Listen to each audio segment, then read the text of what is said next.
நடா புயல் வலுவிழந்தாலும் கனமழைக்கான எதிர்பார்ப்பு இருப்பதாக கூறுகிறது இந்திய வானிலை ஆய்வு மையத்தின் கணிப்பு. இது தவிர பிற வானிலை கணிப்புகள் என்ன சொல்கின்றன என்பதை விவரிக்கிறார் செய்தியாளர் காயத்ரி. தமிழகத்தில் நடா புயலோட தாக்கம் அடுத்து வரக்கூடிய நாட்களில் எந்த அளவிற்கு இருக்கும் அப்படிங்கிறத மற்ற வானிலை ஆய்வு மையங்களும் கணித்திருக்காங்க. குறிப்பாக சொல்லணும்னா பிபிசி, யாகு வெதர், ஸ்கைமெட் இந்த மாதிரியான சில வானிலை ஆய்வு மையங்கள் கணிப்பு வெளியிட்டிருக்காங்க. அதில் என்னென்ன விஷயங்கள் குறிப்பிடப்பட்டிருக்குங்கிறத பார்க்கலாம். மழைப்பொழிவு எந்த அளவுக்கு இருக்குங்கிறதையும் தெரிஞ்சுக்கலாம். முதல்ல ஸ்கைமெட்டில் என்ன சொல்லப்பட்டிருக்கு அப்படின்னா, இன்றைய தினம் எந்த அளவிற்கு மழைப்பொழிவு இருந்தது, அதாவது 1ஆம் தேதி டிசம்பர் எப்பப்பெல்லாம் எந்த நேரத்தில் மழைப்பொழிவு இருந்தது அப்படிங்கிறத குறிப்பிட்டிருக்காங்க. நாளைய தினம் அதிகாலையிலும் மாலை நேரங்களிலும் கனமழைக்கான வாய்ப்பு இருக்கிறதா சொல்லப்பட்டிருக்கு. குறிப்பாக சென்னையில் அதிக மழை எதிர்பார்க்கலாம் அப்படிங்கிறதும் இவங்களுடைய கணிப்பில் சொல்லப்பட்டிருக்கிற முக்கியமான விஷயமா இருக்கு.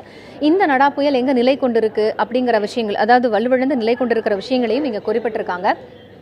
இன்னும் இதற்கு அடுத்தபடியாக பிபிசியினுடைய வெதரில் இன்றைய தினம் எந்த அளவிற்கு மழைப்பொழிவு இருந்தது, இது மேலும் இன்று இரவு மழை எதிர்பார்க்கலாம் அப்படிங்கிற விஷயத்தையும் இங்கே குறிப்பிட்டு, நாளைய தினம் அதாவது டிசம்பர் 2ஆம் தேதியும் அதற்கு மறுநாளும் நாளையும் நாளை மறுநாளும் இரு தினங்களுக்கும் மழைப்பொழிவு என்பது அவ்வப்போது இருக்கும் அப்படிங்கிற மாதிரி குறிப்பிட்டிருக்காங்க. இதற்கு அடுத்தபடியாக யாகுவினுடைய வெதர் வெப்சைட்டில் என்ன மென்ஷன் பண்ணியிருக்காங்கன்னா, இன்றைய தினம் எந்த அளவிற்கு மழைப்பொழிவு இருந்தது, கிட்டத்தட்ட 85% அளவிற்கு இன்றைக்கு மழைப்பொழிவு இருந்ததாகவும், வெள்ளிக்கிழமை அது 10% குறையும் என்றும் சொல்லப்பட்டிருக்கிறது. இந்த வெப்சைட்லயுமே மாலை நேரங்களில் அந்த மழை எதிர்பார்க்கலாம் அப்படிங்கிறது குறிப்பிடப்பட்டிருக்கு.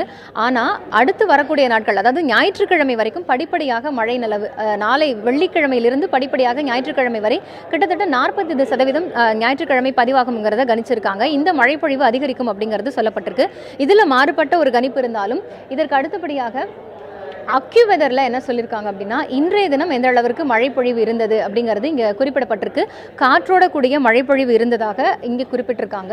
நாளைய தினம் எந்த அளவிற்கு இருக்கும், சில இடங்களில் மழைப்பொழிவு இருக்கும், ஆனால் வானம் மேகமூட்டத்துடன் தான் காணப்படும், சில நேரங்களில் இடியோடு கூடிய மழை பெய்யலாம் அப்படின்னு சொல்லப்பட்டிருக்கு. இந்த மழைப்பொழிவு எல்லாமே குறிப்பிட்ட அந்த வானிலை ஆய்வு மையம் ஏற்கனவே குறிப்பிட்ட கடலோர மாவட்டங்களான சென்னை, திருவள்ளூர், காஞ்சிபுரம், நாகை ஆகிய மாவட்டங்களில் அதிகமான மழைப்பொழிவு இருக்கும் அப்படிங்கிறத கவனிச்சிருக்காங்க.